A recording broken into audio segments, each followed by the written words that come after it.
नमस्कार मित्रांनो, तुमचे स्वागत आहे श्री स्वामी समर्थ. मित्रांनो, 2 एप्रिल गुरुवारचा दिवस हा अत्यंत महत्त्वाचा दिवस आहे. कारण या दिवशी आहे हनुमान जयंती, हनुमान जन्मोत्सव.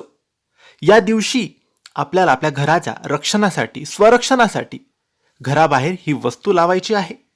ही वस्तू लावल्याने घराबाहेर आपण ही वस्तू लावल्याने कोणतीही वाईट शक्ती आपल्या घरात प्रवेश करत नाही. आपल्या घराचे रक्षण ही वस्तू करते.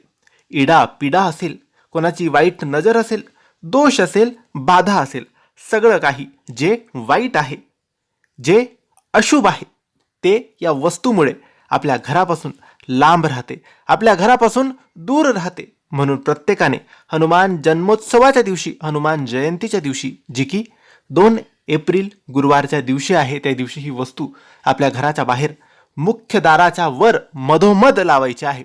तुमचं मुख्य दार असेल, दरवाजा असेल, त्याच्या मधोमध लावलं तरी चालेल, किंवा दरवाजाच्या वर मधोमध भिंतीवर लावलं तरी चालणार आहे.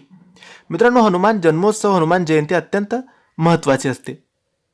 कारण या दिवशी चैत्र पौर्णिमा सुद्धा असते. म्हणून या दिवशी तुम्ही हनुमानाचा मंत्र जप, त्यानंतर हनुमानाची सेवा, नैवेद्य तुम्ही करू शकतात, उपासना करू शकतात, हनुमान मंदिरात जाऊन दर्शन करू शकतात.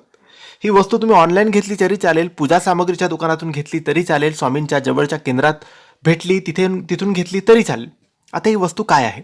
तर ही वस्तू आहे मित्रांनो, पंचमुखी हनुमानाचा फोटो, पंचमुखी हनुमानाची प्रतिमा तुम्हाला घ्यायची आहे. आणि ती हनुमान जयंतीच्या दिवशी तुमच्या घराच्या बाहेर मुख्य दाराच्या वर किंवा मुख्य दाराच्या मधोमध बाहेरून लावायची आहे. याने आपल्या घराचे रक्षण होते. तर मित्रांनो, नक्की हनुमान जयंतीच्या दिवसाच्या रक्षणासाठी, परिवाराच्या रक्षणासाठी, वाईट शक्ती घरात प्रवेश करणार नाही यासाठी पंचमुखी हनुमान तुमच्या घराच्या बाहेर नक्की लावा. आणि माहिती तुम्हाला आवडली असेल तर लाईक आणि शेअर करा.